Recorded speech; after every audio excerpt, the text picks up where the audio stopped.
Bonjour à toutes et à tous et bienvenue sur Canal Algérie en ce lundi 5 avril. Ravi de vous retrouver pour ce premier numéro de la semaine à partir d'Alger. Nous serons ensemble jusqu'à 10h, vous le savez, comme tous les matins. Alors au sommaire, on a ce coup de théâtre dans la rubrique de Yazid Ait Maheddine qui nous parlera de l'inédit, le vœu de la 7e lune de Mohamed Dib, une œuvre conservée jusque-là dans une caisse de bois et qui a été publiée dernièrement aux éditions El Kalima grâce à la collaboration de l'épouse de l'écrivain. Il s'agit de l'adaptation d'une œuvre d'un classique de l'opéra chinois que Mohamed Dib a particulièrement résumé. Ahmed Gregassen, dans sa rubrique Savants et chercheurs, reviendra, nous parlera d'un éminent écrivain. Il s'agit de Mahfoud Samti, membre du Conseil supérieur islamiste.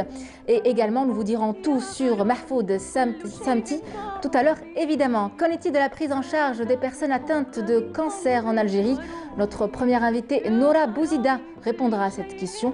Elle est chargée de communication au sein de l'association Al-ML, qui, vous le savez, une association qui accompagne toutes les personnes dans leur démarche auprès des établissements hospitaliers, au-delà bien sûr du secteur sanitaire public. Cela avant de rejoindre via Skype Farid Zarzour du côté de Colombes, donc en France, comédien et membre d'une association. Une cagnotte a servi à financer la diffusion d'un message de paix et de tolérance de l'émir Abdelkader. Nous en parlerons dans l'heure qui suit. Et si vous êtes comme moi, c'est-à-dire le cauchemar de toutes les petites plantes, que vous oubliez de les arroser, encore vous oubliez de leur parler avec amour, c'est votre espace aujourd'hui avec notre chroniqueuse à la main verte, Meriem Oussaïd, qui nous parlera des plantes grasses et succulentes, pleines de vertus. Nous en saurons davantage en fin d'émission. Avant le développement de toutes ces thématiques, bien sûr en compagnie de nos invités et de nos rubricaires ce matin, c'est l'heure de votre premier journal météo de la journée.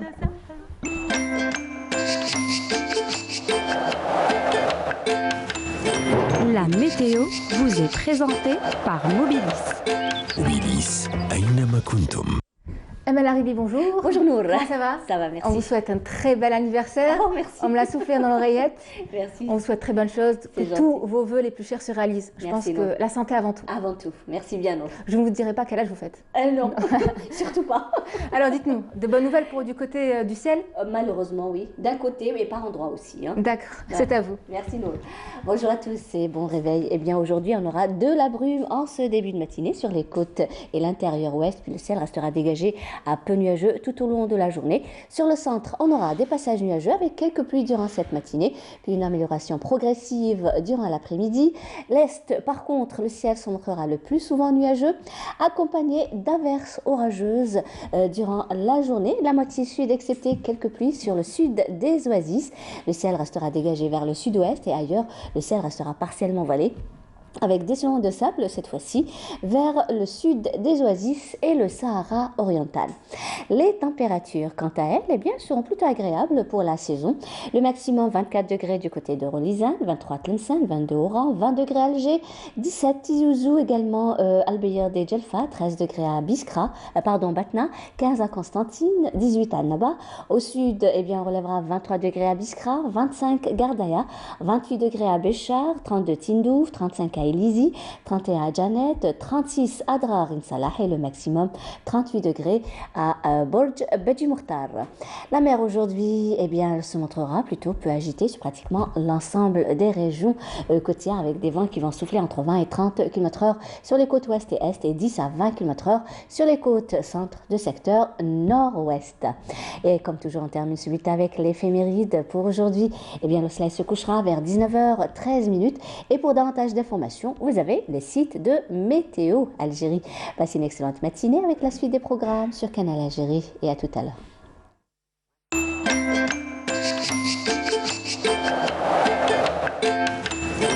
La météo vous est présentée par Mobilis. Mobilis, Aynama Kuntum. Malarivi, merci beaucoup. C'est moi qui En tout cas, je tiens à le signaler, à le dire à tous nos téléspectateurs. C'est un pur bonheur de vous avoir parmi nous tous les matins, même si lorsque vous ne travaillez pas, je sais que vous avez un œil très attentif sur les couleurs du ciel. Et je parle au nom de toute la régie, au nom de toute l'équipe du Bonjour d'Algérie et de toute la chaîne Canal Algérie, d'avoir une collègue aussi charmante et bienveillante que Amel Laribi. Merci beaucoup. Et c'est en musique que nous entamons cette matinale avec le groupe orchestre de jazz franco-américain Avalon Jazz Band, accompagné de la douce Eva Marie, Tatiana Eva Marie pour le titre Adi. Ah bonjour, c'est pour vous et c'est en direct depuis Canal Algérie.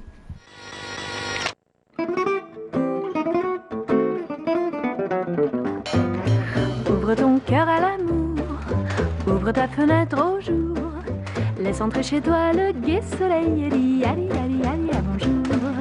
Cueille la fleur la plus belle, chante une chanson nouvelle et va-t'en courir sur les chemins qui sont de la nature, les lignes de la main. Prends un bain dans la rivière, sèche-toi dans la clairière et n'assieds pas ton derrière sur les orties familières. Dis-toi que le temps s'écourt, qu'il faut penser à l'amour. Laisse entrer chez toi le gai soleil et dis allez, allez, allez, à bonjour.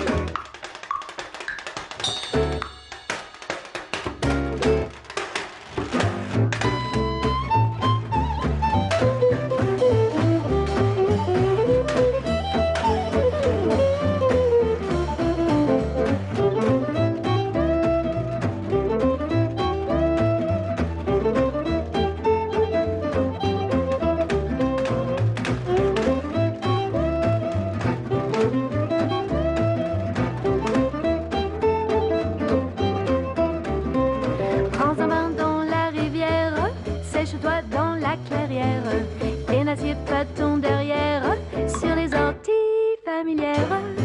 Dis-toi que le temps s'écourt, qu'il faut penser à l'amour. Ouvre ton cœur et ta fenêtre au jour et dis allez. Très doux réveil en notre compagnie, j'espère que vous appréciez. Merci Yezid pour cette sélection. Merci. Merci. C'est bien, c'est Ça doux. va C'est doux le matin. Très doux, tout comme votre tenue vestimentaire, hein, Ah oui, ça remonte à 10 ans, à 10 ans. en Chine, à Pékin. Où je me suis baladé un peu dans les dédales de Pékin. Et c'est pour également parler du grand Mohamed Dib qui nous inspire toujours et qui nous fait voyager aussi. Ah, exactement. Là, à défaut de voyager avec le Covid, vous allez nous faire voyager. Alors ce matin, vous allez nous parler de l'inédit Le Vœu de la 7e lune de Mohamed Dib, une récente publication. Oui, c'est une récente publication, en livre de poche. Donc c'est les éditions El Kelima qui ont réédité donc, le vœu de la 7e lune. En fait, c'est un coup de hasard parce que le tapuscrit a été retrouvé comme ça, par hasard, chez Mohamed Dib. Donc c'est la selle Saint-Cloud dans une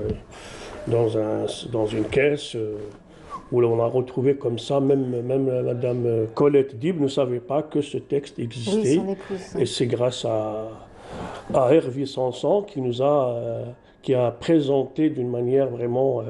elle est dans l'univers de Mohamed Dib, elle est dans l'intimité de l'œuvre de Mohamed Dib, et elle a présenté d'une manière magistrale le vœu de la 7e lune.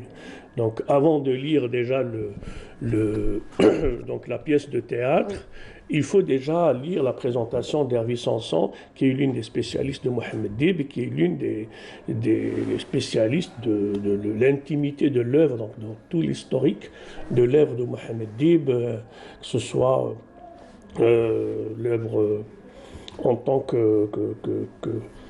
qu'objet intime familial et en tant qu'œuvre universelle donc de Mohamed Dib. Et puis aujourd'hui, vraiment... en tout cas, c'est curieux, c'est que... Un pur bonheur de lire un peu cette pièce de théâtre de Mohamed Dib qui remonte à, je pense...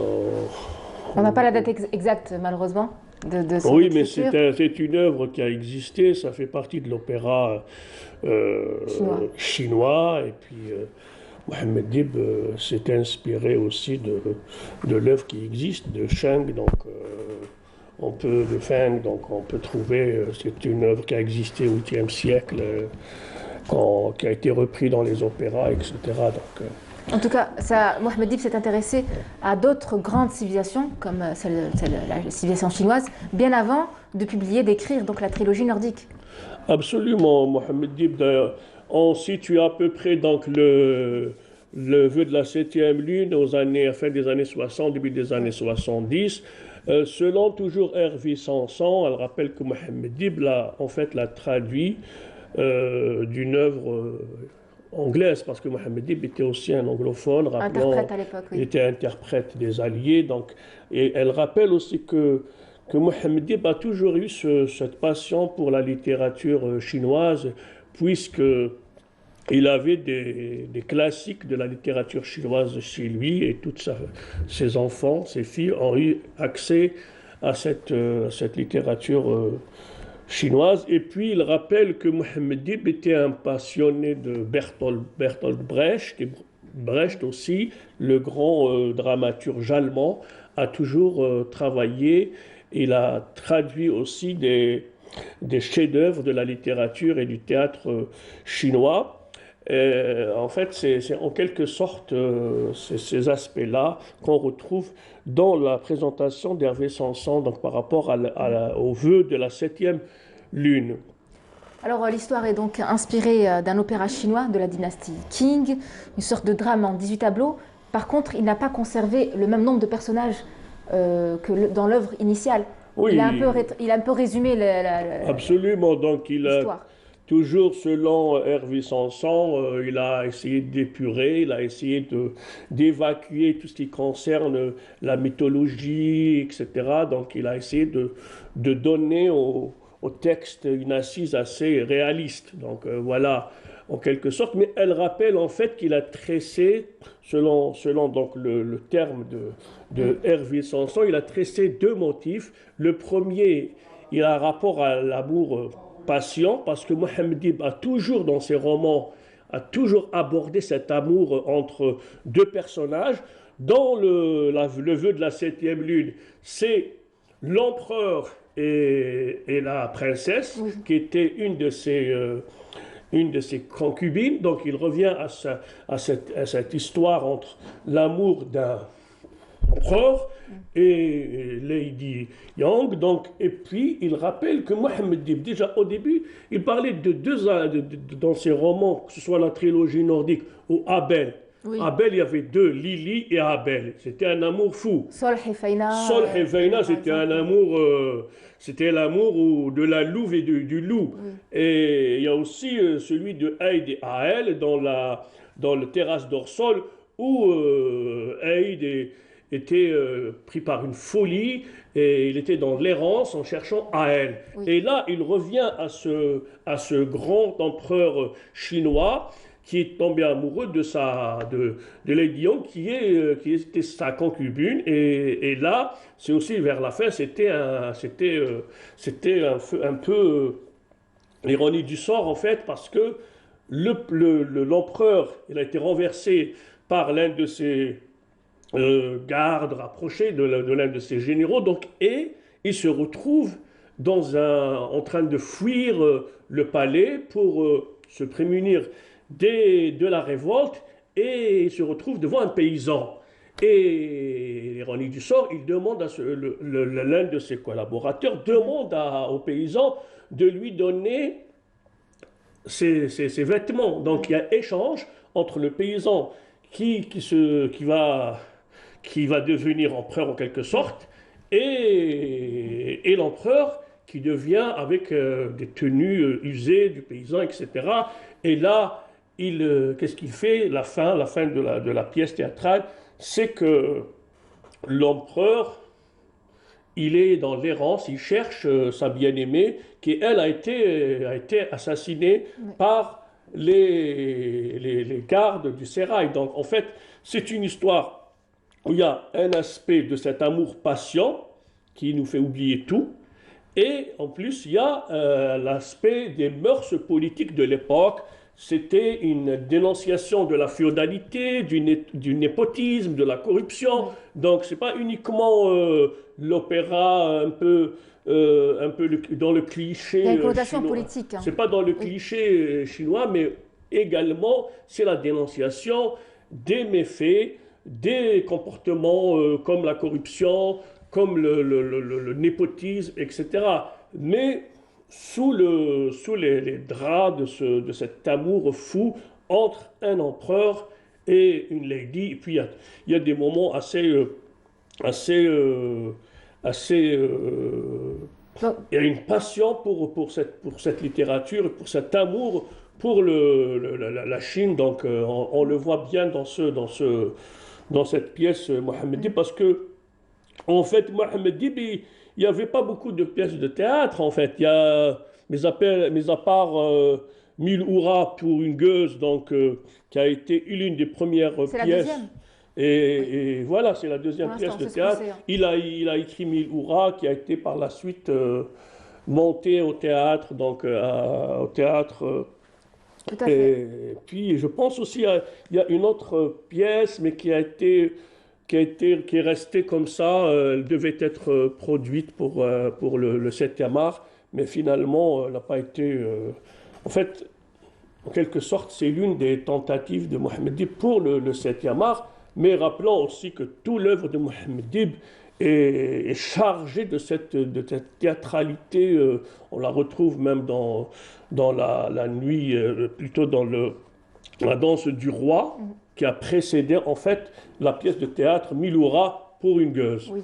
Alors pour vous reprendre Yazid et Mohiuddin, donc deux thématiques reviennent assez souvent à travers les œuvres de Mohammed Dib, à savoir la sublimation d'un amour passionnel, de la passion amoureuse, et d'un autre côté, comme vous l'avez si bien dit, la dénonciation de l'oppression des classes défavorisées. Oui, la féodalité en Voilà. fait, parce que dans cet Orient, il y a cette féodalité qui a régné entre les maîtres et le petit peuple ou la plèbe, ou en fait les paysans, surtout la paysannerie, parce que en fait c'est la paysannerie par la suite qui a pris les choses en main et qui a décidé sur le sort de ces pays de l'Asie, notamment la Chine. Et cette belle histoire, elle finit comment? On peut le savoir? Elle finit, c'est pas une happy end, parce que en fait le roi rencontre un paysan, et cet échange de costumes, cet échange de vêtements, etc. Et c'est l'errance. Et l'errance, malheureusement, dans l'opéra, enfin, elle finit mal, la princesse, puisqu'elle se suicide. Mais dans le roman de Dib, c'est plus le suicide, mais c'est plus réaliste. Elle a été carrément assassinée. Tout à fait. Alors Yazid, ce que je me demande, c'est pourquoi l'auteur a choisi, se serait-il intéressé à un patrimoine littéraire qui est de prime abord loin d'être différent d'une autre? Mohammed Dib, c'est une quête de l'universalité, parce que dans toutes ses œuvres, il a commencé par s'intéresser déjà à l'Antiquité, déjà à la Grèce, à l'Algérie millénaire, etc. Donc, et puis par la suite, bien sûr, la trilogie nordique, les États-Unis, la Chine, la France, l'Ukraine. Il s'est intéressé, il s'est nourri de tous les univers en fait. Alors, j'ai dit, comme elle le rappelle à Hervé Sanson, que Mohammed Dib avait dans sa bibliothèque des tomes et des tomes de la littérature classique chinoise. Tout à fait. Alors Yazid, vous avez peut-être un petit passage à nous lire? Oui, page 46. Je vais le lire, bien sûr. C'est la princesse qui... Normalement, c'est toi qui dois le lire, mais... Ah ben je peux le lire si vous voulez. Ah non, vous n'avez pas une belle voix comme la mienne. Il n'y a pas de souci, j'accepte tout. Et puis avec le décor, c'est vrai que vous êtes mieux placé pour le lire, etc. je suis d'accord. Ouais. Voilà. Alors, maintenant, nous allons lire Princesse Yang à part. Donc, elle est à part et elle va commencer à lire. Je rêvais cette nuit que j'explorais le ciel de Brahma, quand d'un coup, des musiciens revêtus de plumes chatoyantes m'accueillirent. Leurs chants et leur musique résonnèrent si longuement à mes oreilles qu'au réveil, je les entendis encore. Aussi disais-je, transcrire ces mélodies célestes pendant que l'aube garde encore sur les joues un teint de rose. Repensant à cette nuit, des impressions indéfinissables m'envahissent, comme les notes se pressent en moi, comme les phrases me viennent en foule. Ma main court sur le papier et à peine à les noter, c'est étrange. Ah, qu'est-ce qui m'arrive? Je perds tout sentiment. Merci beaucoup. Par contre, absence de petit accent mandarin.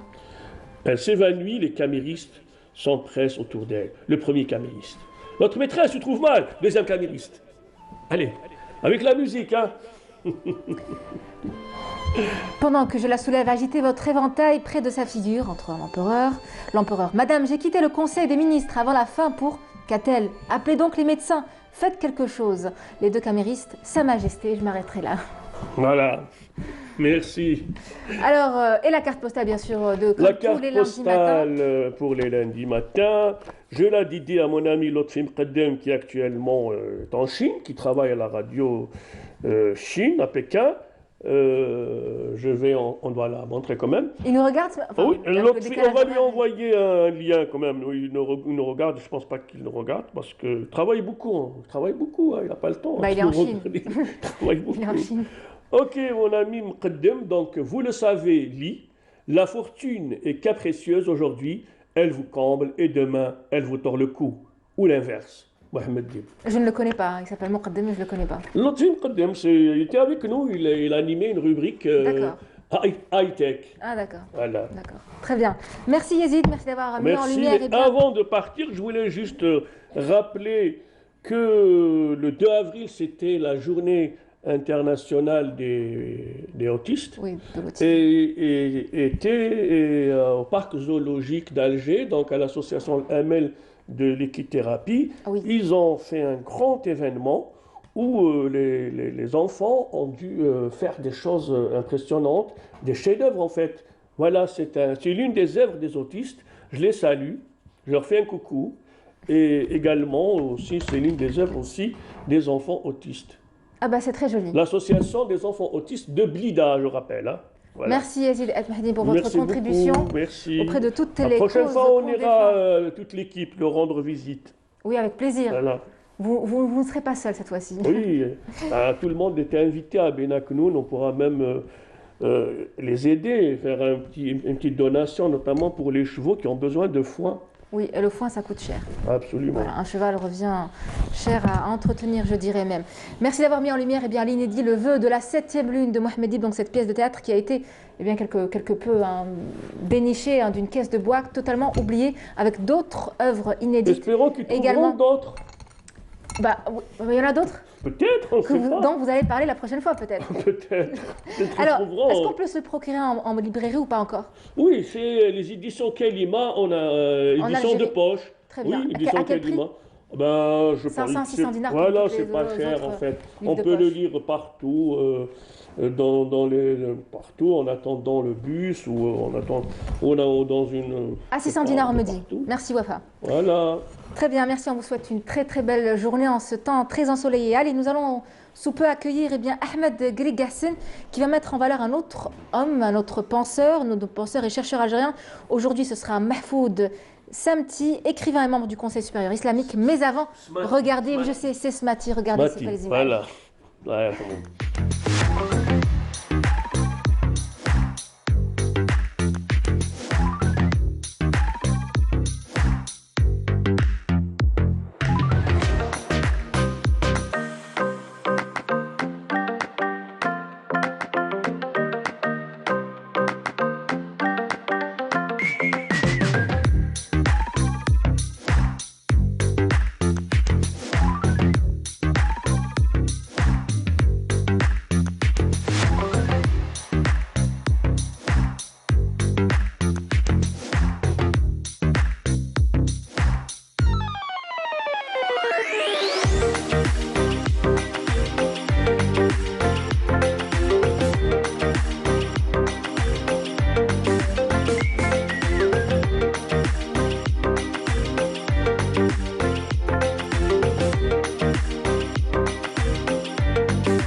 On accueille sur notre plateau Ahmed Grigassen, bonjour. Bonjour Nour, Comment bonjour ça va? Alhamdoulilah, Très bien, merci d'être avec nous ce matin, comme Merci. tous les lundis. Alors, Mahfoud Smati, écrivain, chercheur et membre du Conseil supérieur islamiste. Exactement. Qu'est-ce que vous pouvez nous apprendre de plus sur cet homme? Vous avez vu, le choix s'est imposé parce qu'on vient de perdre Si Mahfoud Smati, il vient Oui. de décéder, ça fait Allah yarhamou. il a été enterré hier. Allah yarhamou. Donc c'est un autre repère de l'Algérie indépendante qui s'éteint.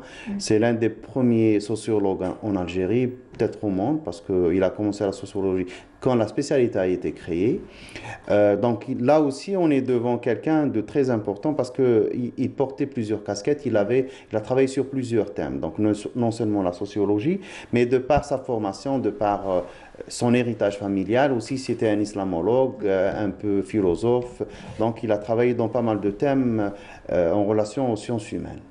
Et bien sûr, les sciences humaines, c'est quelque chose de très important pour une nation qui veut avancer. Parce qu'on n'avance pas quand on souffre de crise identitaire, on ne peut pas avancer quand on a toutes ces dysfonctionnements sociaux. Donc, c'est très important d'avoir des sociologues compétents et capables de comprendre.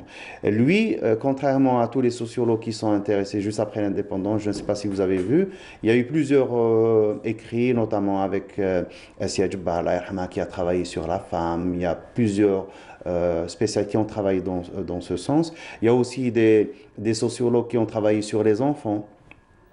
Lui, il s'est spécialisé dans la sociologie de l'élite. Et ça, c'est très peu. Il y a très peu de gens qui sont intéressés au thème. La sociologie de l'élite. L'élite d'une société, c'est une fraction de la société qui va faire avancer la société. C'est la locomotive de la société. Parce que c'est elle qui est désintéressée. Elle va s'occuper généralement des questions qui font avancer la société, organiser la société, création d'associations, création de clubs scientifiques, et donc qui crée une dynamique interne dans la société, et c'est avec laquelle on peut avancer. Et en général, les sociologues disent que on ne peut pas avancer si on n'a pas une classe moyenne de moins de 5% de la société, de toute la population, bien sûr. Donc, quand on atteint le seuil, c'est là où on va commencer à noter les avancées sociales. Et les avancées, bien sûr, dans la production de la science, dans la production de la technologie, dans la production du savoir. Parce que la société a une élite qui peut faire avancer la société. Qui la guide. Donc lui, il s'est occupé à l'étude sociologique de cette élite algérienne qui a poussé, qui a fait qu'on est arrivé à l'indépendance. Parce que s'il n'y a pas eu d'élite qui s'est posé les bonnes questions au bon moment, qui a créé le mouvement national, qui en faisant faire en faisant passer le mouvement national par toutes les haltes et toutes les étapes, à la fin on est arrivé que l'indépendance ne peut que s'arracher militairement. Donc c'est eux qui ont décidé. C'était une position très, très importante de dire que, OK, il n'y a pas moyen d'avoir pacifiquement l'indépendance, de recouvrir l'indépendance facilement. On doit passer à la lutte armée et c'est une décision qui a coûté cher, bien sûr, mais qui a eu gain de cause à la fin. Donc ça, c'est l'élite. L'élite qui a poussé vers ça, qui a mené, donc il y a l'élite dans tout, dans les sports, dans les arts, dans la culture, dans le sharia, dans tout. Donc c'est elle qui a... Donc lui, il s'est occupé de ça. Donc sa thèse de doctorat d'État a été autour de l'élite algérienne et il a publié quelques livres autour bien sûr, à chaque fois, c'était la même question. L'élite algérienne pendant la lutte de révolution, le jeune musulman, il y a plein d'écrits comme ça. Donc, et puis, bien sûr, c'est un sociologue ancré dans son identité. Ce n'est pas un sociologue détaché de la société comme on en voit. Par exemple, il y a des gens qui font et qui oublient leur origine, qui peut-être même renient leur origine. Donc, ils reviennent carrément détachés de la société. Ils essaient d'appliquer. Là, on voit que le titre « Les élites algériennes sous la colonisation », c'est un livre d'analyse très important, d'analyse sociologique des élites. Il décrit ça en termes de multiples. Oui. Ça veut dire qu'il y a eu plusieurs types. Voilà, il n'y a pas que lui. Donc, c'est le sociologue qui parle, donc il est spécialiste. Donc, je disais que que les sociologues, il n'est pas indépendant, il sait qu'il est bien ancré dans la société. Voilà. Ce n'est pas un électron libre. Voilà, non, non, pas Contrairement dans à ce d'autres. sens. Dans le sens où c'est un sociologue qui va étudier quelque part dans le monde, il revient avec une doctrine, une idéologie qui n'est pas de sa société, donc il essaie de l'appliquer et il se trouve en porte-à-faux. Donc, parce qu'il oublie ses origines et il essaie d'appliquer des méthodes, il essaie d'appliquer des choses, il essaie d'atteindre des objectifs qui ne sont pas à la portée de sa propre société. Là, c'est la réédition donc, des jeunes Algériens, donc c'est la préface de professeur Mahmoud Smati. Donc, c'est aussi un autre thème qu'il a abordé. Donc, il a même écrit quelques articles sur la consommation dans la société algérienne post-indépendante. Donc, c'est ça Mahmoud Smati. Donc, pour sa formation, il a étudié dans son village, à Bourg-Zmoura, Bourg-Bourij. C'est aussi le village de ma famille, bien sûr. Donc, on est... Favoritisme, non, je plaisante, évidemment je plaisante. Alors, Mahfoud Smati a notamment, a notamment traité de la question très sensible de la peine de mort en Algérie, et il n'a pas eu un avis aussi tranché que les autres théologiens.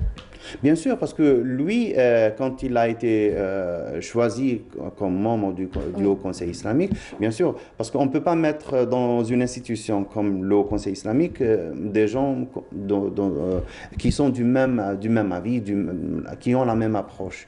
Lui, c'est l'approche sociologique, il est un peu plus moderne, donc il comprend aussi les enjeux de ce type de condamnation, parce qu'il y a aussi les avancées internationales, disons-le comme ça, il y a aussi les pressions internationales qui viendraient par la suite. Donc, on ne peut pas se comporter comme si on était au XVe siècle et tout seul dans le monde. Totalement en autarcie. Voilà, exactement. On n'est pas tout seul dans le monde. Donc, on est obligé d'interagir et on est obligé d'interagir intelligemment avec les sociétés étrangères, parce qu'on ne fait pas la politique internationale seul. Donc, on a fait avec plein de pays, et s'ils sont nombreux à dire que. Donc, c'est pour ça qu'en Algérie, la peine a été suspendue. Oui, totalement. Donc, bien sûr, des fois, on tombe sur des cas où la société revendique ce genre de condamnation, mais vu le contexte international, vu les avancées, même en psychologie, donc si on voit qu'on peut aider, par exemple, si c'est un malade, en fait, tout dépend du cas. Du cas exactement, donc on peut traiter. Tous les cas sont traitables. Oui. Et donc c'est pour ça que l'approche de Mahfoud Smati est trouver Mahfoud Smati, il avait sa place naturellement dans le Haut Conseil islamique. Parce que c'est une voix posée aussi, j'ai eu l'occasion de le rencontrer. Donc c'est un gars très très posé, sérieux. Je le qualifierais, si vous permettez, il y a un terme en espagnol qui me vient à l'esprit, estudioso. Qui n'a pas de traduction en français. Estudioso, ça veut dire que étudieux, si on veut le traduire. Studieux, non, pas Studieux, non. oui, mais dans le sens latin, pas dans le sens maintenant qui est dans le dictionnaire français. C'est quelqu'un qui est daris, donc il était là à étudier la société. C'est vraiment quelqu'un qui scrutait la société, qui analysait, un savant. Oui, mais il étudiait. Donc c'est un gars, je ne sais pas quoi. Un savant qui se met à jour. En tout cas, est-ce qu'on peut dire que ça reste un chercheur dans les questions spirituelles qui demeure ouvert sur son temps? Est-ce qu'on peut le traiter aujourd'hui de moderniste? Pas dans le sens doctrinal. Oui. C'était un moderne. Donc, il a vécu son temps donc, il a choisi sociologie quand même. Donc, il aurait pu choisir comme d'autres l'ont fait, peut-être droit, peut-être, je ne sais pas, langue. Mais lui, il a choisi. Ça, c'est une photo dont je suis très fier. Je suis avec 3 grandes sommités de l'Algérie indépendante. Oui. Donc, c'était en 2015 au HCI. Au moment, c'était la dernière année de Cheikh Bouamar Allah yarhamou, quelques années avant le décès d'Amir Reda Bstanji. Et puis, à gauche, on a Mahfoud Smati, qui était déjà malade et qui ont voyé qu'il était souffrant, mais il venait toujours à son bureau HCI. Donc, tant qu'il pouvait, il venait. Donc, il pouvait, même Cheikh Bouamar Allah yarhamou, tant qu'il pouvait, il venait à son bureau, il travaillait, il essayait de faire ce qu'il pouvait. Et donc, Arbi yarhamou, les 3. Oui, exactement. C'est des gens très impliqués, très sérieux.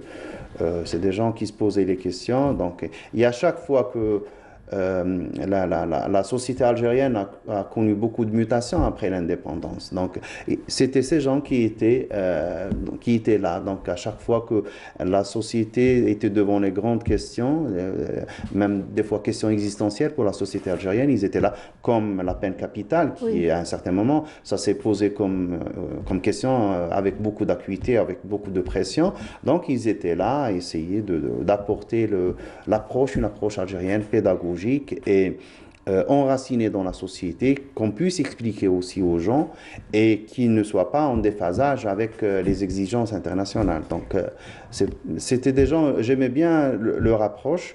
Il y avait avec eux, il y a professeur Cherif Gahar aussi, qui lui, avec une formation théologique pure, mais il était capable de comprendre les nouvelles idées et de les intégrer. Donc, le souci, c'est d'intégrer les nouveaux concepts dans un système qui est déjà monté, donc qui existe déjà. Donc, c'est cette capacité, si on est capable de faire ça, ça veut dire qu'on est vivant. Oui. Donc, si on est capable... Maintenant, vous voyez, donc, les gens qui, petit à petit, quand on vieillit, donc, on perd un peu... C'est qu'on s'oublie, on ne se rend plus compte où on est. Parce qu'on vit avec le passé, exactement. Et puis, ça s'accélère de plus en plus. Maintenant, la grande question qui se pose maintenant à nos sociologues, c'est quelle est l'approche sociologique de la société algérienne post-corona ? Est-ce qu'on est en train de réfléchir? J'imagine que oui, j'espère que oui aussi, que nos sociologues sont en train de réfléchir pour apporter une approche algérienne à cette grande question, parce que le monde est en train de se préparer à la phase post-corona. Oui, et c'est en train de se faire en plein dedans, parce qu'on ne parle plus de globalisation, les gens de mondialisation, de globalisation avant, puis la mondialisation. Maintenant, c'est le monde post-corona. Donc, et on doit se faire une place. Sinon, on n'existera pas. Tout à fait. Alors, est-ce qu'il y a d'autres questions qu'il a abordées qui méritent qu'on s'y intéresse, qui le différencient de ses autres pairs? Il a aussi, en fait, il a étudié principalement trois grandes personnalités de l'histoire de l'islam, de l'histoire civilisationnelle. Il y a Ibn Rushd, il lui a consacré un colloque avec des amis, un colloque international. Il s'est intéressé aussi à l'Amir Abdelkader, l'aspect spirituel, l'aspect rouhi de l'Amir Abdelkader, pas que ça, donc toute la personnalité. Et puis le sociologue algérien Malik Ben Nabi. Donc il a fait plusieurs études, il a écrit plusieurs articles avec ses amis Dr Ammar Talbi, Si Abdouhab Hammouda. Donc il y a aussi Mohamed Bardouane Allah yarhamou. Donc il y avait une émission à la télévision avec comment pourrais-je oublier professeur Saïd Chiban, je m'excuse. Donc ils étaient là à préparer, ils avaient une émission sur Canal Algérie où ils ont donné l'exégèse moderne du Coran. Ils ont travaillé pendant des années sur ça dans une émission, ils ont travaillé sérieusement. Il a participé au fameux colloque de la Multaqiyat al-Fikr islami.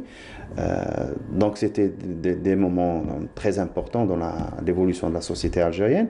Donc qu'on soit élogieux de ces colloques ou pas, qu'on soit d'accord ou pas, mais c'est un fait historique de l'Algérie indépendante où l'Algérie, à travers des interactions, en ramenant aussi de grands spécialistes du monde entier qui ont interagi et qui ont essayé de comprendre, d'analyser aussi la place de l'islam dans la société moderne et d'apporter quelques réponses aux questions qui se posaient. Donc, il a participé dans plusieurs colloques. Donc, je vois là, par exemple, le modèle algérien de consommation et ses rapports avec la technologie. Oui. Donc déjà, il a écrit sur ça. Il était en avance. Voilà, il était, bien sûr. C'est des questions qui commençaient à se poser. Donc à chaque fois, il fallait, bien sûr, si on n'est pas capable de se poser les questions à l'avance, donc d'anticiper, oui. Il a aussi mis à jour beaucoup de... Exactement. Donc on peut traiter des questions a posteriori, mais leur donner le bon traitement. Donc, voilà. Alors ces travaux et ces publications ont été nombreuses. Exactement. Est-ce qu'on peut les retrouver sur la toile ou peut-être dans vos librairies? Sur la toile, je ne sais pas, je crois Vous que... avez vos sources, ça. Surtout vous l'avez Je connu. les ai, je les Vous, ai, oui, mais j'ai ces les gens livres. comme moi ou d'autres personnes. Quelques-uns de ces livres, je pense, j'ai vu que l'un, j'ai mis aussi la photo de la page de couverture, l'un de ces livres au moins a été publié en arabe, a été traduit. Donc, il a publié 3 livres, en plus de sa thèse dans 3 volumes qu'il a publié en France. Je n'ai pas de copie de sa thèse, donc j'ai les livres qu'il a publiés ici en Algérie. Donc, il a aussi au moins un livre a été traduit en arabe, donc il est aussi à la portée du public arabophone. Ces articles, par contre, je n'ai pas vu de recueil de ces articles.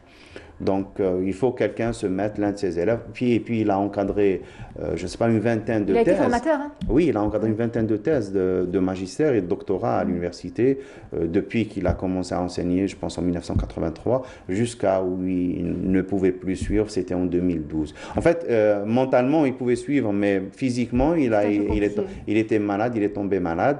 Donc, il a été un peu amoindri, mais il était d'esprit vif. Et il a, jusqu'à un mois avant son décès, donc son il état communiquait s'est détérioré exactement. il y a un mois. Donc il est mort à 86 ans. Est-ce qu'en quelque part le monde de l'enseignement est en deuil aussi? Qu'est-ce que vous voulez que je vous dise? J'espère que oui. Oui. J'espère et je souhaiterais de tout cœur que les gens se rappellent de lui, parce qu'il y a les grands noms de l'université algérienne. Donc il y a lui, il y a Salim Baba Ammar, il y a des gens qui ont marqué l'université algérienne. Il y a aussi des profs, comme on a parlé de Mimiche, qui vient de décéder. Il y a aussi un autre géophysicien qui vient de décéder la semaine dernière, c'est Abdelkader Ben Issa, que je n'ai pas connu. Oui. Mais tous ses élèves, l'entourage en géophysique aussi en deuil. Donc il y a des gens, maintenant vous voyez, on n'est plus en train de parler de gens qui ont fait la révolution. Ça fait déjà 60 ans que l'Algérie a recouvert son indépendance. Donc on est en train de perdre les gens qui ont été à la construction de la société algérienne post-indépendante. Oui. Oui. Et donc c'est une expérience que nous essayons un peu de jeter un peu de lumière sur ça, mais c'est une expérience qui mérite d'être analysée, bien sûr pour voir les côtés positifs, les côtés négatifs, mais c'est un cumul pour construire dessus et faire avancer les choses. Et c'est aussi grâce à vous, Ahmed Guigassen. Moi, je ne fais rien, je vous parle mettez en lumière, si, bien sûr que si. Merci pour ce bel hommage, donc un hommage rendu à Mahfoud Smati. Nos condoléances à sa famille, au monde, à toute l'Algérie, j'ai envie de dire, parce qu'il a marqué l'Algérie, l'histoire de l'Algérie indépendante, qui, je le rappelle, Mahfoud Smati. Au HCI aussi, à tous ses collègues du HCI aussi. Oui. Donc c'est sa deuxième famille, donc il a passé plein d'années avec eux. Inch'Allah, paix à son âme. Je le rappelle, donc Mahfoud Smati, qui est un éminent chercheur, écrivain et membre du Conseil supérieur islamiste. Je ne dirais que pour ne citer que cela. Belle journée à vous, Ahmed Guigassen. On vous retrouve lundi prochain. Plus vieux un peu. Mais le soleil pointera le bout de son nez, comme tous les jours. Il fait généralement frais le matin, puis ensuite il fera petites éclaircies, des éclaircies quoi. Santé, on va parler de santé à présent. Notre reporter Leila Ben Aïcha s'est intéressée ce matin à la prise en charge psychologique des personnes atteintes de cancer. Regardez, on revient juste après.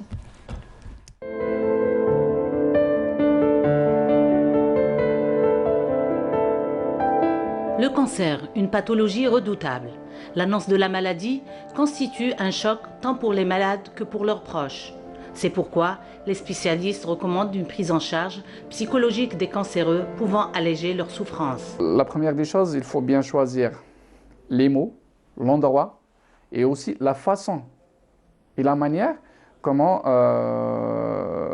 dire au patient. Il faut d'abord qu'il soit accompagné par un parent, ou bien quelqu'un de sage, ou quelqu'un avec lui. Parce que déjà, le fait d'annoncer le diagnostic, un cancer, qui dit cancer dit la mort, qui dit cancer dit la souffrance, qui dit cancer dit un chemin très très très long des soins. Le fait de lui dire que monsieur, vous avez un cancer, on ne peut pas lui dire comme ça. Il faut bien choisir les mots, il faut Choisir la façon, il faut aller vers le patient, il faut le préparer psychologiquement, il faut être, comment dirais-je, éprouver une certaine empathie avec la personne. Et en plus, lui, il va comprendre tout simplement qu'il a un cancer parce que la réaction, parce que les analyses, parce qu'il y a beaucoup de choses, il y a la biopsie, il y a tout. C'est choquant pour lui. Une prise en charge psychologique du cancéreux est une tâche délicate, basée sur l'accompagnement du malade tout au long des étapes de la maladie. Ils sont impliqués directement, psychologues, médecins traitants et son entourage.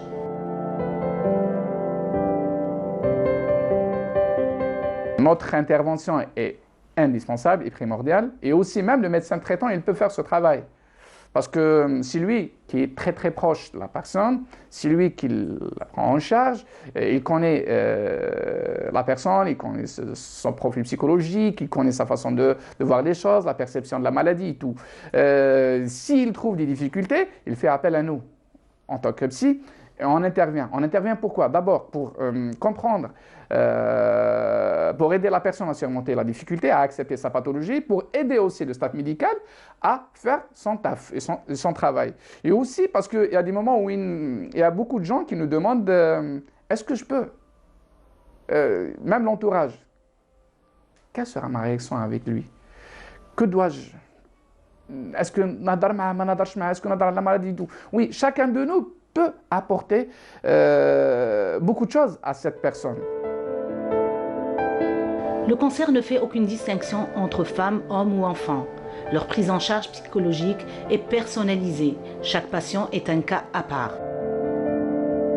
Lorsqu'on prend le cancer du sein, il y a l'image du corps, il y a la féminité de la personne, il y a la peur d'être rejeté, soit la famille, soit le mari, soit comme ça. On prépare la personne, il faut qu'on fasse un travail là-dessus, l'estime de soi aussi. Et lorsqu'on parle par exemple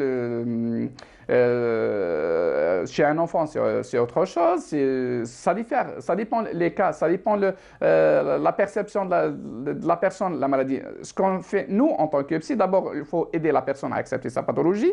Et si la souffrance et la douleur, elle est un petit peu...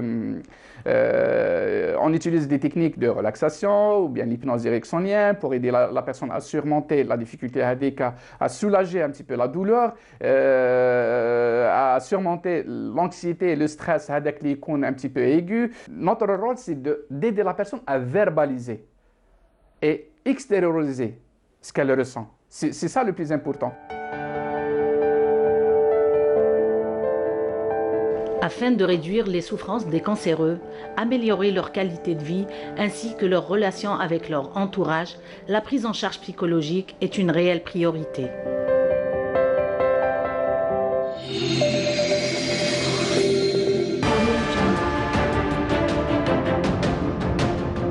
Enfin, une peinture algérienne aux normes internationales.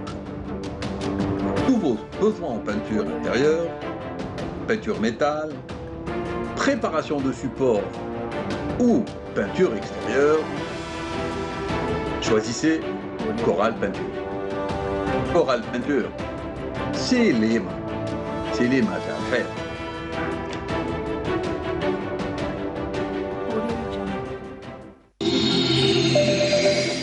On rappelle que votre matinale est sponsorisée par Coral Peinture. Allez, on accueille notre première invitée, Nora Bouzida. Bonjour. Bonjour. Merci d'avoir accepté notre invitation ce matin. Merci de m'avoir invitée.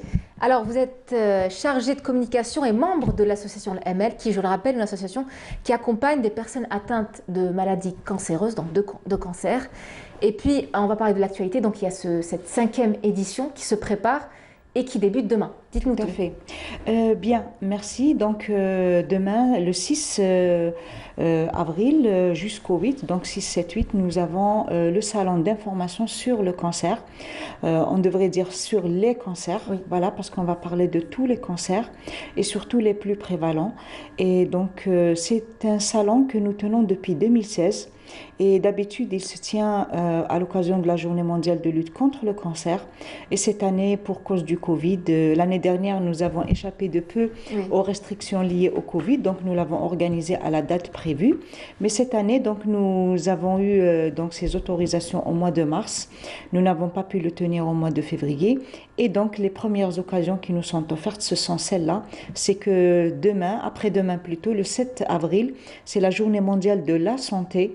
Donc, nous avons tenu à vraiment à être parmi les premiers à organiser un salon en présentiel, donc en présence du public, parce que essentiellement, ce salon est destiné au grand public. C'est qui le grand public? Donc, c'est tous les Algériens qui s'intéressent à leur hygiène de vie, à connaître un peu plus sur cette pathologie donc qui touche de plus en plus d'Algériens et que nous pouvons cependant maintenir et contenir si on arrive à mettre en place une vraie politique de prévention, d'information et d'orientation sur donc tout ce qui concerne la prévention, mais aussi le dépistage et le diagnostic précoce.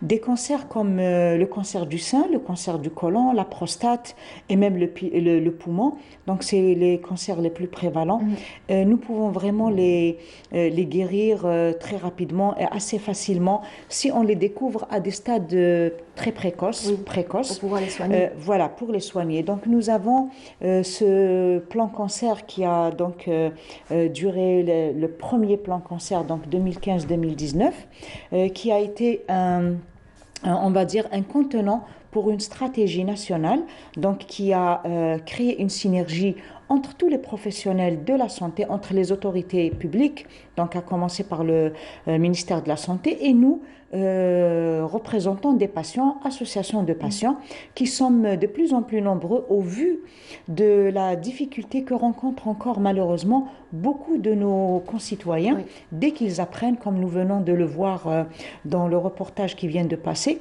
dès qu'une personne apprend, et sa famille avec lui ou elle, qu'il y a donc qu'il ou elle est atteinte de cette pathologie, il y a tout un branle-bas de combat parce que ce n'est pas une maladie facile à traiter. C'est une maladie qui se soigne de façon multidisciplinaire. Il y a l'aspect thérapeutique, mais il y a aussi l'aspect psychologique, il y a la prise en charge sociale, parce que les soins sont longs quand, bien sûr, cette pathologie est découverte assez tard, surtout pour les cancers dont je viens de parler, pour lesquels il existe une prévention qui est liée au dépistage. Pour le cancer du sein, il y a la mammographie, le côlon, il y a les bilans, il y a tous les examens médicaux qu'on peut faire, la prostate idem, et le cancer du poumon, bien sûr, il y a toute une prévention et l'information contre le tabac, contre l'alcool, contre une mauvaise hygiène de vie. Les facteurs de risque, et c'est pour ça aussi que cette année, nous avons aussi tenu à impliquer un peu plus de secteurs, on va dire, de départements ministériels que sont l'environnement, l'industrie, même la solidarité nationale, c'est-à-dire tous les aspects de vie. Vous savez, le nucléaire, les essais nucléaires qui ont eu lieu en Algérie avant et après l'indépendance ont eu des effets dramatiques sur toute une région, et avec les vents, c'est-à-dire tous les changements climatiques. Mais bien sûr, et jusqu'à aujourd'hui, on a des cancers qui sont, on va dire, induits par ces explosions nucléaires et ces particules. Tout à fait. Nucléaires. Donc voilà, un salon donc d'information, comme vous l'avez si bien dit, sur tout type de cancer. Tout à fait. Et qui s'étalera sur 3 jours à partir de demain, donc voilà, jusqu'à mercredi, jusqu'à jeudi prochain. Oui. Qu'est-ce qui est prévu vraiment au menu? J'imagine qu'il y a aussi des ateliers pour les enfants, pour les initiés. En fait, voilà, donc nous avons toujours un programme donc, qui est lié à ce salon. Donc il y a des espaces pour recevoir, des espaces très spécialisés. Et cette année, nous avons une nouveauté, c'est que nous recevons tous les centres anti-cancer en Algérie. Il y en a 14. Avant, il y en avait juste 5 et c'était très très peu. Aujourd'hui, nous en avons 14. Mais aujourd'hui, nous faisons face à un autre défi. Comment gérer ces centres anti-cancer, qu'on appelle aussi les CLC maintenant, c'est les centres de lutte contre le cancer. Donc, c'est des centres qui sont censés être multidisciplinaires et où un patient, dès qu'il est diagnostiqué, il y va.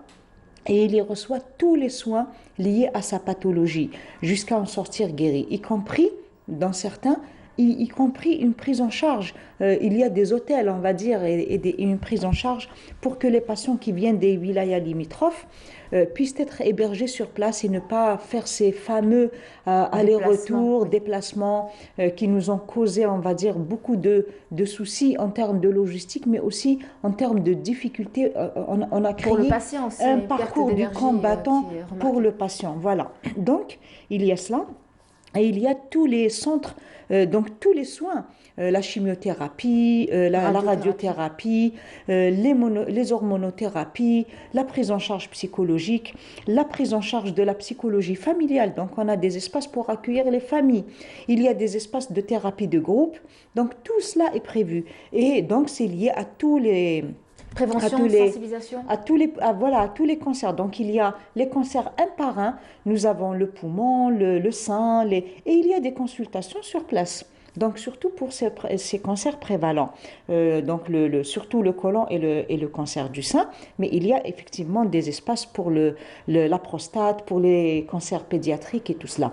À côté, il y a des espaces, des salles de conférences et d'ateliers. Il y en a 4 en tout. Donc 2 grandes salles de conférences et des ateliers pour recevoir le grand public et aussi les associations de patients. On est, nous, en tant qu'association de patients, on sera toutes présentes. On a créé une alliance et une fédération. Donc les gens qui viennent des wilayas limitrophes, mais aussi tous les gens qui vont avoir une information sur ce salon, doivent savoir qu'il y a des associations de patients partout en Algérie. Et elles seront présentes avec nous, là, beaucoup d'entre elles, on va dire, on sera une quinzaine d'associations. Et donc, tous ces gens-là sont à la disposition du public pour l'informer sur leur stand. Mais à côté, il y a tout un programme qui va débuter dès demain après-midi, dès donc l'inauguration qui se fera le matin en présence de Monsieur le ministre de la Santé et d'autres qui seront invités, parmi lesquels donc le sport aussi, donc qui fait partie de l'hygiène de vie dont nous parlons. Et voilà, donc à partir de demain après-midi, nous avons des ateliers et des conférences sur tout ce qui concerne ces poumons. On a le cancer du poumon, le cancer de la prostate, du sein, du côlon et les cancers pédiatriques. Donc, nous avons aussi des ateliers qui concernent l'alimentation saine. Et nous avons même des stands qui sont réservés à cette alimentation saine où des professionnels pourront répondre. Avec des nutritionnistes notamment. Nutritionnistes bien sûr et même des chefs cuisiniers qui vont montrer avec des démonstrations, on va dire en direct aux visiteurs comment faire cuire leurs aliments pour qu'ils puissent garder tous leurs bénéfices et sans bien sûr parce qu'il y a des façons de faire cuire les aliments qui sont, on va dire, qui font perdre tous les bénéfices à ce que nous faisons cuire. Ces belles choses, c'est à partir de demain, 6, 7, 8 avril de ce mois, j'ai envie de dire. Donc ça se passe au Palais des Expositions des Pins Maritimes à Alger, à la SAFEX. Tout à fait. Très bien. Et en parlant de prévention, restez avec nous dans la Bouzida. En parlant de prévention, eh bien, je vous propose de regarder cette petite vidéo. On revient juste après. Faites une vidéo faite par des artistes pour vous sensibilisation et prévenir aux maladies du cancer. Regardez. ساعدوا باهتماماتكم مرضى سرطان الدم معا لتصدي لمرض سرطان الدم. اسمعوا ماذا بكم كنتم تعاونونا باش نقضوا على مرض سرطان الدم. جهود الجميع ضد مرض سرطان الدم. نطمح بمجتمع سليم من مرض سرطان الدم. أعينونا باش نقضيو على مرض سرطان الدم. اتحادنا يقلل من انتشار سرطان الدم. لنعمل جميعا للحد من مرض سرطان الدم. الكشف المبكر وقاية من مرض سرطان الدم. تبرع بدمك لتنقذ غيرك. Voilà, donc de retour sur le plateau. Nora Bouzidi, merci pour toutes ces informations. Alors, j'aimerais savoir, est-ce qu'il y a un intérêt du grand public, de la part du grand public pour ce genre de manifestation? Ça attire beaucoup de monde? Tout à fait. En fait, nous, dès la première édition, qui a eu lieu donc en 2016, on a eu vraiment beaucoup de monde, surtout les patients et leurs familles, mais aussi des citoyens qui veulent juste être orientés, informés et qui veulent aussi être auscultés, surtout les femmes. Donc, on avait vraiment des espaces très bien aménagés avec les professionnels sur place. place. Maintenant, aujourd'hui, nous avons cette nouveauté qui est malheureusement liée à cette pandémie du Covid. Donc, nous avons tout à fait, nous avons donc réservé un espace d'information sur le Covid et le cancer et Covid. Et ça fait partie du programme d'information aussi, parce que, comme vous savez, un patient atteint de cancer a une immunité très, très diminuée. Donc, d'où l'intérêt d'avoir vraiment une hygiène de vie importante, bien réglée, et ne pas laisser de fenêtres ouvertes donc pour attraper ce virus du Covid. Quelque part, cette pandémie, elle a quelque peu compliqué la prise en charge de ces personnes atteintes du cancer. Elle a tout à fait compliqué, mais il faut savoir que nos centres de lutte contre le cancer n'ont jamais arrêté. Hein. En fait, mais il y avait énormément de précautions. Cependant, nous, au salon, donc, il y a tout un protocole sanitaire. Et parmi les mesures, donc les mesures classiques que nous connaissons tous maintenant, le port du masque, les gels à l'entrée, sur les stands, la distanciation, un parcours qui est bien défini en entrant, en sortant. Et il y a aussi l'interdiction faite aux enfants, donc d'y être malheureusement, parce qu'avant, on avait tout un espace qui était réservé aux enfants. Des ateliers éducatifs Il y avait des ateliers éducatifs, il y a des ateliers de dessin et de lecture qui étaient liés à l'hygiène de vie. Donc, il faut savoir que les enfants que nous avons reçus de façon spontanée, hein, parce que eux, ils viennent avec leurs parents, et je vous promets que beaucoup d'enfants étaient parfois plus conscients que certains adultes. Donc cette année, on est un petit peu triste de ne pas les recevoir, mais donc par principe de précaution, nous ne les recevrons pas jusqu'à l'âge de 16 ans, je crois. Mais cela n'empêche pas que les parents peuvent venir et s'informer sur les cancers pédiatriques, parce qu'il y a un espace qui est réservé aux cancers pédiatriques, et bien sûr d'autres cancers comme les cancers dont nous ne parlons pas beaucoup, que sont les cancers hématologiques, donc liés, c'est les cancers du sang, et certains cancers rares. Il faut savoir que ce que nous voulons faire passer comme message, c'est que les cancers, tous les cancers, on peut s'informer autour de tous les cancers. Et quand on parle d'hygiène de vie, quand on parle de prévention, c'est toute une hygiène de vie, c'est tout un protocole de vie, je vais dire, qui est lié au sport, à la marche, Il n'y a pas plus tard qu'une semaine, on a fait une marche dans le cadre de Mars Bleu, de lutte contre le cancer colorectal. La marche, je ne parle pas de la course, je parle d'une marche tout à fait normale, donc juste avec un pas énergique. C'est ce qui est recommandé par les médecins pour lutter contre les cancers colorectaux. Donc c'est vraiment simple, avec une certaine hygiène de vie. Cela ne veut pas dire que, parce qu'il y a des cancers qui sont dus à une génétique héréditaire, qui sont dus à d'autres facteurs de risque, dont je vous ai parlé un petit peu tout à l'heure, mais il faut savoir que tous les cancers peuvent être prévenus si on a une bonne hygiène de vie. Après, les cancers dépistables et qu'on peut diagnostiquer à temps, de façon précoce, c'est les cancers du sein, les cancers colorectaux. Et pour cela, nous, en tant qu'association de patients, nous tenons vraiment à rappeler qu'il faut qu'il y ait un dépistage organisé, il faut qu'il y ait un dépistage individuel, il faut que la sécurité sociale soit avec nous. Nous avons des ateliers réservés à la médecine du travail et à la prise en charge par la sécurité sociale, parce que le droit aux soins, c'est un droit qui est dans la constitution algérienne.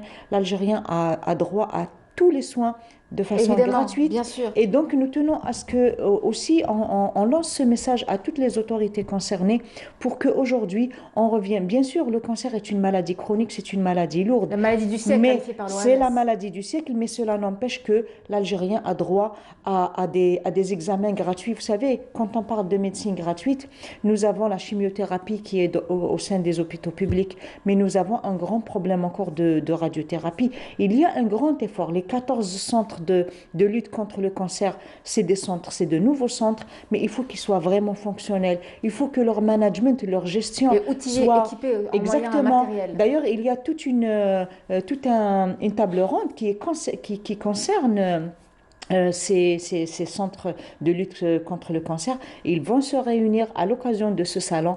Et il y a aussi les registres de cancer. Tout ça, c'est des aspects différents de la gestion de cette maladie. Parce que cette maladie, elle ne va pas s'arrêter du jour au lendemain.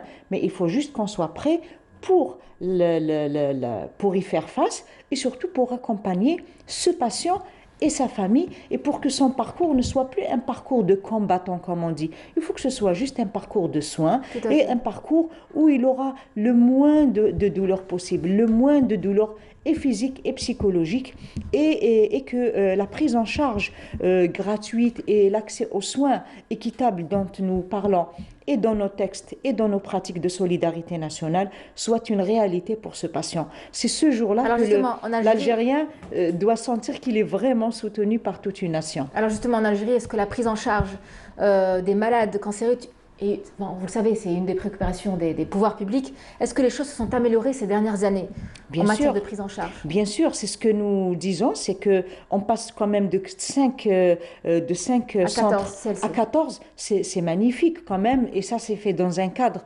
de concertation, de mise en place des moyens financiers qu'il fallait. Quand on parle aujourd'hui d'un CAC à Adrar qui peut recevoir des patients des wilayas à côté, quand on parle d'un CAC à Béchar, quand on parle à Betna, quand on parle à Naba, ça c'est une pression qui est moins lourde sur le CPMC qui avant recevait tous les malades de l'Algérie pratiquement, à Constantine également. Aujourd'hui nous en avons à Sétif, nous en avons à Oran, à Sidi Bel Abbès. Mais maintenant, comme je vous l'ai dit aujourd'hui, tout à l'heure, aujourd'hui il ne s'agit pas d'avoir aussi des murs. Il faut qu'à l'intérieur, tout fonctionne. Oui. C'est ça donc ça, c'est un sujet qui est sur la table des gestionnaires de ces CAC, mais aussi des autorités publiques et de nous aussi, parce que les associations de patients sont partie prenante du plan cancer. Et nous voulons jouer notre rôle pleinement. Notre rôle est d'abord dans la prévention. Ce salon en fait partie. Dans l'accompagnement aussi. Dans l'accompagnement, nous suivons les patients, mais il y a parfois on va dire des couacs.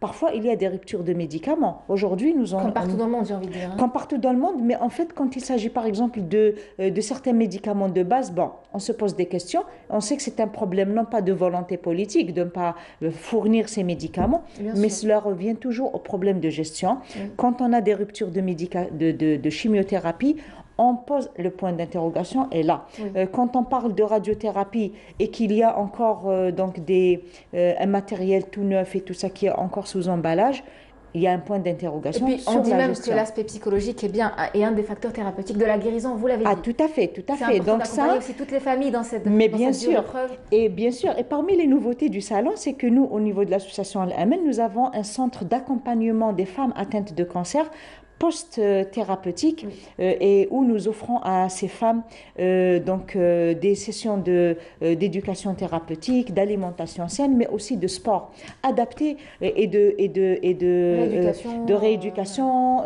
pour empêcher le gros bras de s'installer, parce que qui est un facteur très... et nous voilà, donc nous devons tous faire des efforts, et ce salon d'accompagnement, il est présent aussi pour informer toutes les femmes qui sont aujourd'hui en soins de cancer du sein. Nous les invitons à venir et à s'informer, et nous en tant qu'association nous les accueillerons dans notre centre qui est juste à Bellecour, qui est juste à côté du CPMC. Remercie. Merci beaucoup. C'est moi qui vous remercie. Merci Nola Bouzidi, merci d'avoir été avec nous ce matin. Je rappelle que vous êtes chargé de communication et membre de cette association ML qui accompagne toutes les personnes atteintes de maladies chroniques, essentiellement le cancer. Donc un salon le 6, 7, 8 à la SAFEX.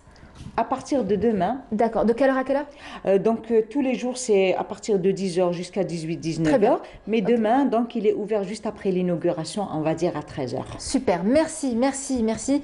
Amis du matin, c'est une première en Algérie sous les instructions du président de la République Al-Majid Tebboune. Le ministère de la Culture a organisé une grande rencontre dédiée à l'économie naturelle. Ça se passait samedi dernier.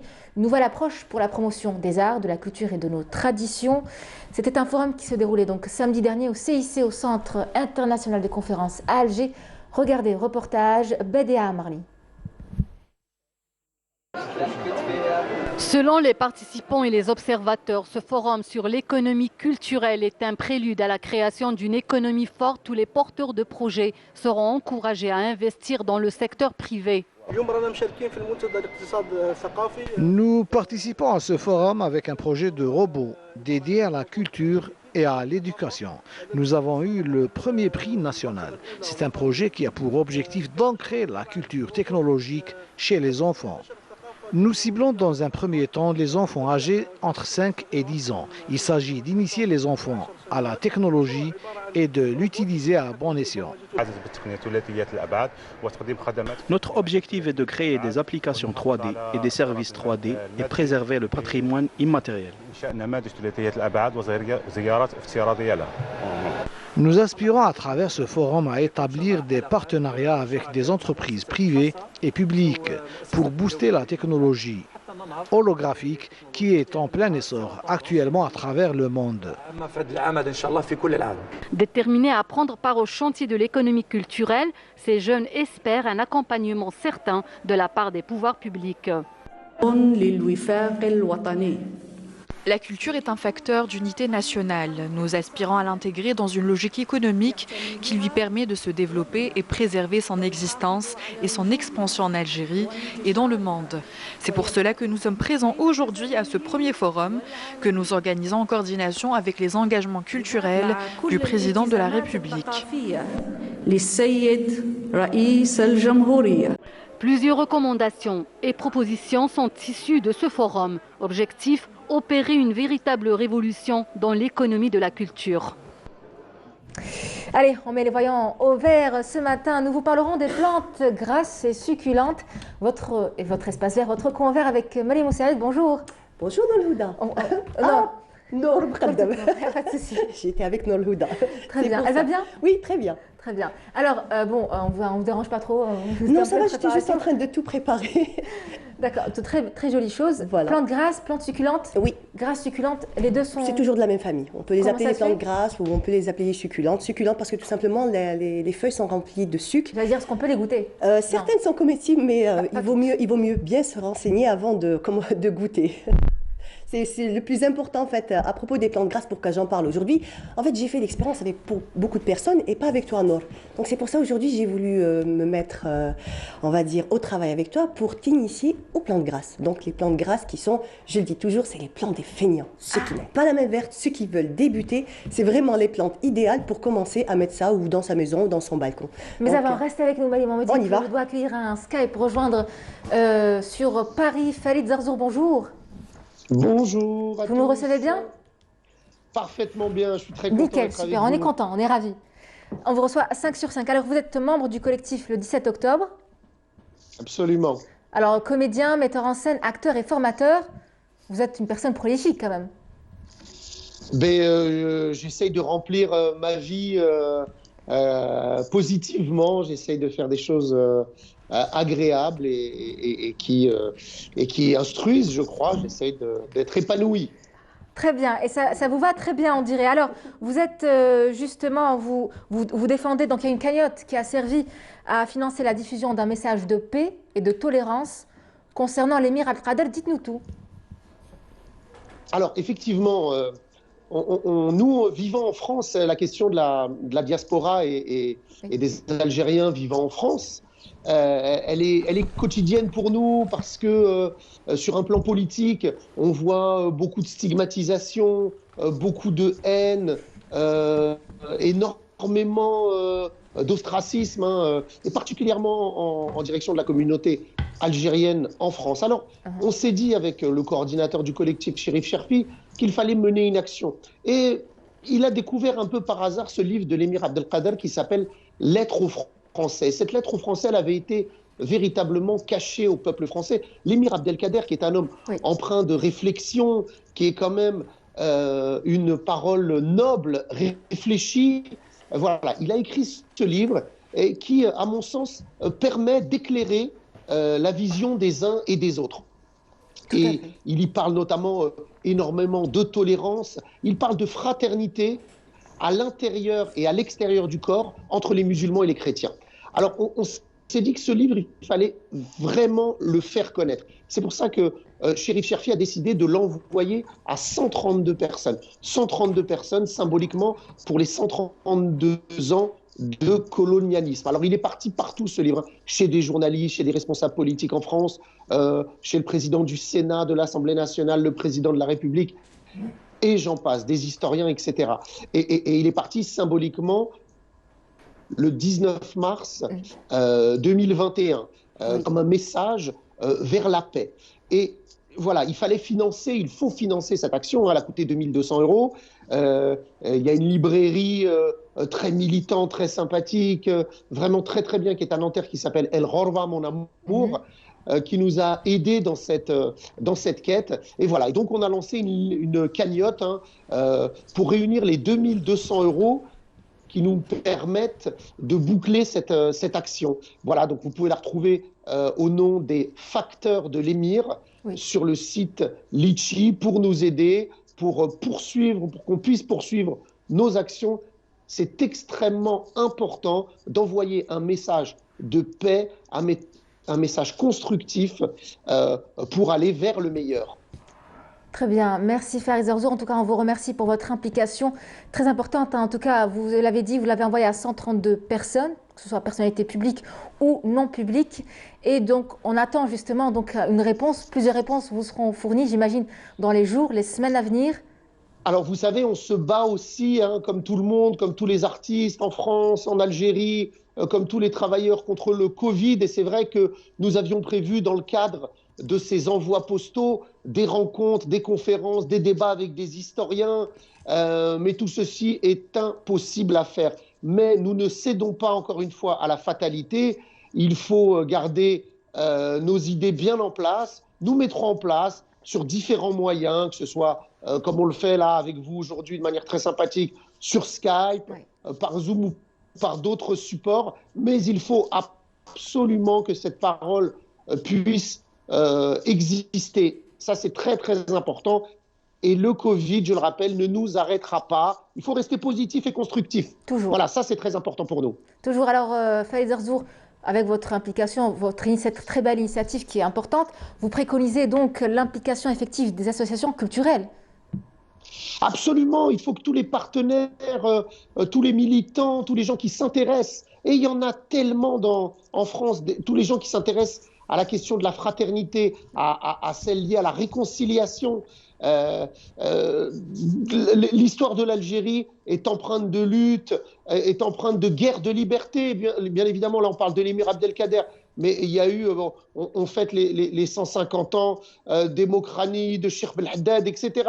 Je crois que le peuple algérien est empreint de liberté jusqu'à maintenant, avec le mouvement du Hirak, etc. Donc la liberté, nous connaissons. La liberté, c'est quelque chose que nous maîtrisons, que nous avons dans le cœur. Et j'appelle tous les partisans, tous les sympathisants de la liberté, de la fraternité aussi. Ça, c'est important pour moi. Parce que l'émir Abdelkader parle de fraternité entre les chrétiens et les musulmans, je le disais tout à l'heure. Et tous les acteurs culturels, tous les artistes, bien évidemment, tout le monde est invité à participer à cette action. Vous pouvez retrouver toutes les informations sur le compte Facebook Collectif 17 octobre 1961, banlieue nord-ouest. Merci Farid Zarzour, vous avez tout dit, vous avez vraiment tout dit. Merci pour votre implication et pour cette initiative. Donc je rappelle que vous êtes comédien, acteur, metteur en scène, homme de théâtre. On en parlera une autre fois, on n'a pas le temps. Et membre du collectif, donc 17 octobre 1961. Merci d'avoir été avec nous, on vous souhaite une très très belle journée. Je passe un grand bonjour à toute l'Algérie. Qui vous manque, je suppose, qui vous manque beaucoup. Ah oui, ça... Ah là là, il y a des discussions en France, là, en petit comité, qui sont à déchirer le cœur. Voilà, vous nous manquez énormément. Vous évidemment, aussi. Voilà, le beau soleil, et on pense énormément. Merci beaucoup, merci, au revoir, très belle journée à vous. Et on revient à notre rubrique Coin Vert. Marie Moussaïd, désolée de vous avoir fait attendre. Non, je me suis dit que vos plantes étaient fainéantes, du coup elles pouvaient attendre un peu plus. Il n'y a pas de souci. En plus, j'imagine que même les plantes aiment tout ce qui est, puisqu'il parlait d'humanisme, donc un grand personnage. On reste toujours dans ça, notre planète. On va dire que c'est un devoir que nous avons aujourd'hui de protéger d'abord notre planète et l'humanité en général. Et donc, pour nos générations futures. Exactement. Donc nous devons de leur laisser quelque chose et de quelque chose de bien. De qualité. Voilà. En bonne santé surtout pour nos écosystèmes. Alors on revient à nos plantes, nos oignons, nos plantes. On va revenir à nos marmites. Voilà, c'est mieux. Bah oui, il faut bien d'abord que je commence par parler. Vous étiez occupée pendant les Skype? Oui, j'étais occupée, donc j'ai mis un peu de terreau dans ma vieille marmite. Donc c'est quelque chose que j'ai utilisé pendant un certain certain temps et ensuite elle s'est fondue. Je vois un verre là, j'espère que ça restera là où c'est. Un verre, il y a un petit verre de terre. Ah ouais, oui. C'est signe de bonne santé pour la terre. Bien, exactement. Voilà. Je le vois d'ici. Il y a des petits verres, et mieux, ça veut dire que la terre est vivante, elle est en bonne santé. Et donc voilà, donc je voulais donner une nouvelle vie. Généralement, j'aime pas jeter, donc comme bonne écolo que je suis, donc recycler. Donc ma petite marmite qui commençait à fuir, je me suis dit, je ne vais pas la mettre de côté, je vais la réutiliser, étant donné qu'elle fuit. Donc il n'y aura pas besoin, on va dire, d'avoir, comme pour un pot, il faut toujours faire des trous de façon à ce que l'eau passe à travers. Déjà. Voilà, donc elle fuit déjà. Donc de ce côté-là, c'est réglé. Donc j'ai utilisé ça et aujourd'hui pourquoi je vous parle des plantes grasses, parce que comme je vous l'ai dit, déjà c'est des plantes qui sont d'abord très faciles à entretenir. Donc surtout aussi c'est des plantes d'intérieur. Donc si on n'a pas de balcon, on n'a pas d'extérieur, c'est vraiment des plantes qui vont nous accompagner, qui vont pouvoir égayer nos intérieurs et surtout sans nous demander beaucoup de travail. Parce que généralement on est assez occupé, on a très souvent pas la tête, on oublie très souvent d'arroser, chose qui arrive, sauf qu'on peut se le permettre avec les plantes grasses. Parce que étant donné qu'elles ont, comme je vous l'ai expliqué, donc elles ont des feuilles très épaisses, donc elles sont déjà gorgées d'eau à l'intérieur, résistantes. Donc on peut les oublier quelques jours, même des dizaines de jours, il n'y a pas de souci. Elles continueront à survivre et vous les retrouverez en bon état. C'est un peu comme les hamsters, ça stocke l'eau. Une fois qu'en période de sécheresse, ça... Si on voit qu'il a trop maigri, ça veut dire que c'est le moment d'aller le nourrir. Donc c'est pareil pour les plantes grasses. Donc aujourd'hui, j'ai fait une petite sélection. Il faut savoir qu'il y a des centaines de variétés, d'espèces de plantes grasses. Et ce qui est sympathique à propos des plantes grasses, c'est qu'on le retrouve dans le monde entier, que ce soit dans les déserts, au sommet des montagnes, au bord de mer. Donc c'est vraiment des plantes qui se sont adaptées, on va dire, un peu partout, même quand la terre est légèrement salée. Ce sont des plantes qui vont pouvoir s'adapter. Donc c'est pour ça que ces variétés-là, on les a, on va dire, préconisées pour les mettre en intérieur. Et en plus, généralement, elles ne prennent pas beaucoup de volume. Quand on veut qu'elles ne prennent pas de volume, elles peuvent rester comme ça, toutes petites et composées de jolies petites jardinières qu'on mettra sur une table. Voilà. Elles sont très sociables. Non, elles sont super sympathiques et super chouettes. Bon, je ne pourrais pas vous dire lesquelles se mangent et lesquelles ne se mangent pas. Oui. Alors, nous avons celle-ci qui est très jolie. Donc ça, c'est une kalanchoé. Il faut savoir que certaines fleurissent et certaines ne fleurissent pas. D'accord. Voilà, donc la kalanchoé fleurit. Voilà, la kalanchoé fleurit. Il faut savoir qu'il y a plusieurs variétés de kalanchoé et même aussi, elles se déclinent dans une panoplie merveilleuse de couleurs. Donc, on aura juste à faire sa sélection si on a envie d'avoir des fleurs à la maison. Donc voilà, là, on va prendre une kalanchoé. Donc celle-ci, je ne vais pas la mettre comme ça, non, c'est qu'on va enlever un petit peu de feuilles, de façon à ce qu'elle puisse après démarrer son système racinaire. La fleur aussi, on va la sacrifier parce qu'on n'en a pas besoin. Carrément, vous êtes sûre? Certaines. D'accord. Okay. En plus, elle commence à se faner, donc ça va. On peut la sacrifier parce qu'elle a besoin d'énergie pour pouvoir faire son petit système racinaire. Donc d'ici 3-4 mois, vous aurez des fleurs. 3-4 mois? Oui. Ah, ça met du temps. Oui, ça prend du temps. Surtout pour fleurir. Quelle fréquence pour l'arrosage? Alors, pour l'arrosage, on va faire un truc tout simple, on va toucher le terreau. Dès qu'on voit que la terre est sèche, là, c'est le moment d'arroser. Mais tant que c'est humide, on ne touche pas. Et ce qui est sympathique aussi avec les plantes grasses, c'est qu'on peut aussi même arroser un peu trop. Même si on a un peu la main lourde, il n'y a pas de souci. Elles auront de plus grosses feuilles. Voilà, elles se débrouilleront toutes seules. Donc, à leur sécheresse ou à leur excès d'eau, les deux leur conviendront. Donc, bien sûr, excès d'eau, je dis, il ne faut pas quand même noyer carrément le pot. Mais si on a un peu la main lourde, il n'y a pas de souci, elles se débrouilleront facilement. Alors, voilà, pour la kalanchoé, je l'ai placée. Ce qui est sympa aussi, c'est qu'on peut les mélanger ensemble. Donc, il n'y a pas de souci. Généralement, il y a des mix ensuite oui, avec les plantes grasses. Des croisements non, il n'y a pas de croisement. Chacune grandit dans son petit coin, chacune donne la même couleur de fleurs.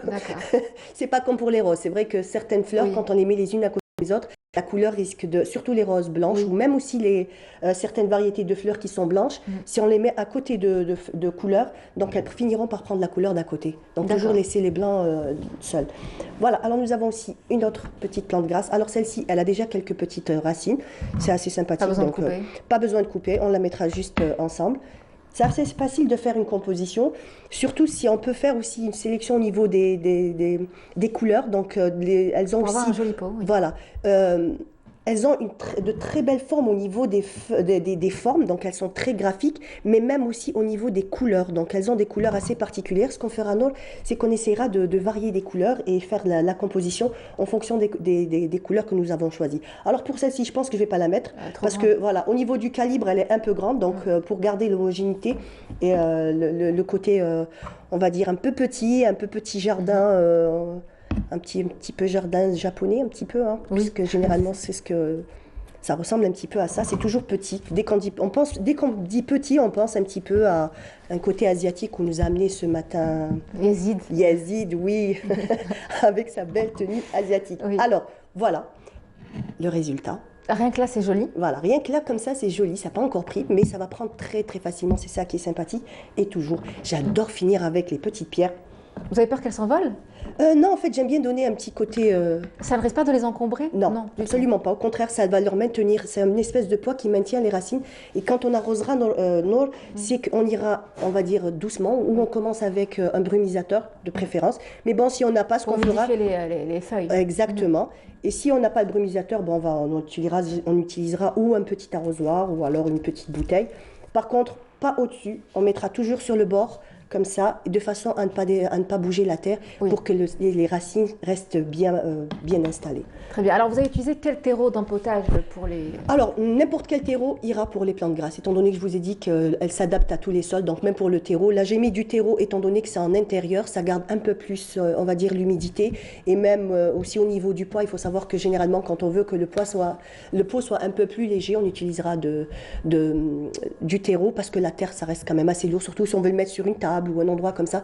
De préférence, on va utiliser du terreau, n'importe lequel. Vous allez en pépinière et vous prenez le premier qui vous... Sans se tracasser la tête, voilà. Bien évidemment. Exactement. Alors, donc des plantes grasses, succulentes, qui sont très résistantes. Oui. Qui met du temps à pousser, certes, mais... pas tant que ça. Pas tant que ça. Ouais, ça va, 3 mois, c'est pas énorme, juste pour faire des racines. Et moi, je suis impatiente.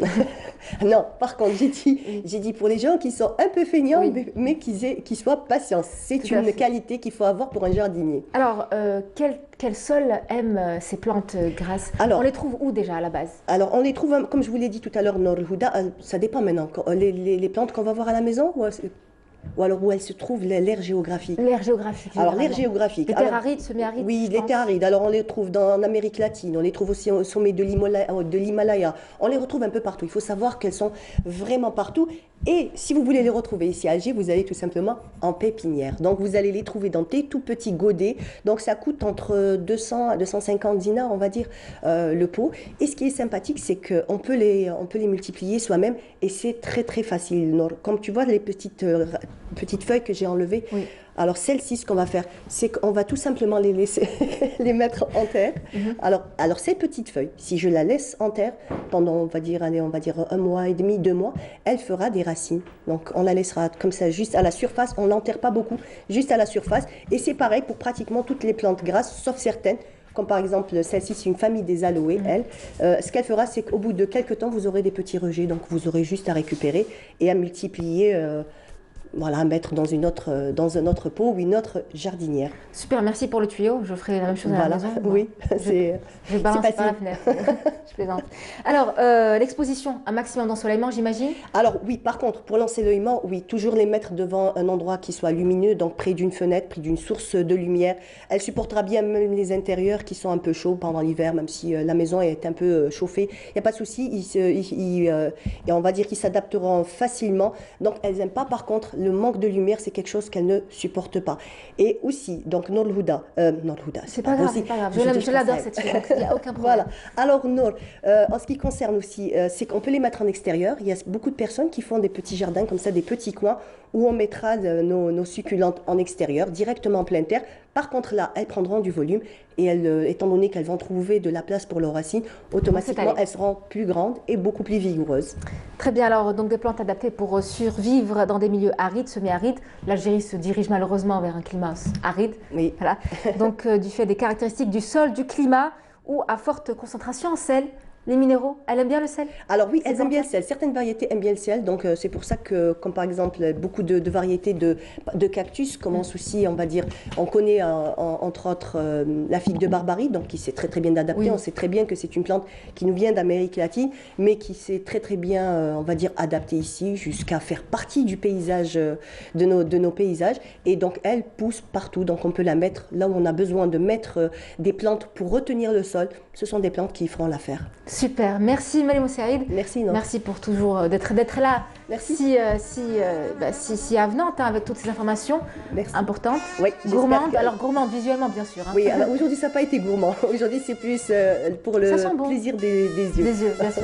Et le plaisir olfactif. Merci à vous. Merci. On vous retrouve lundi prochain. C'est la fin de cette émission, chers amis du matin. Donc une émission sponsorisée par Coral Peinture. Merci à nos invités de qualité, à nos rubricards qui sont là au plus près de vous. Eh bien, tous les matins pour vous fournir un contenu qui vous intéresse. Merci à Yazid, à toute l'équipe de la régie numéro 7 pour ce programme.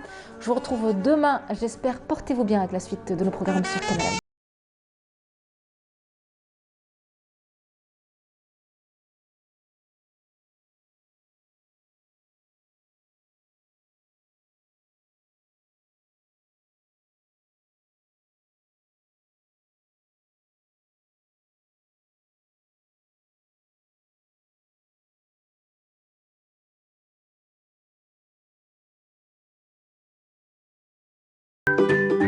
Le bonjour d'Algérie tout en couleur avec Coral Peinture.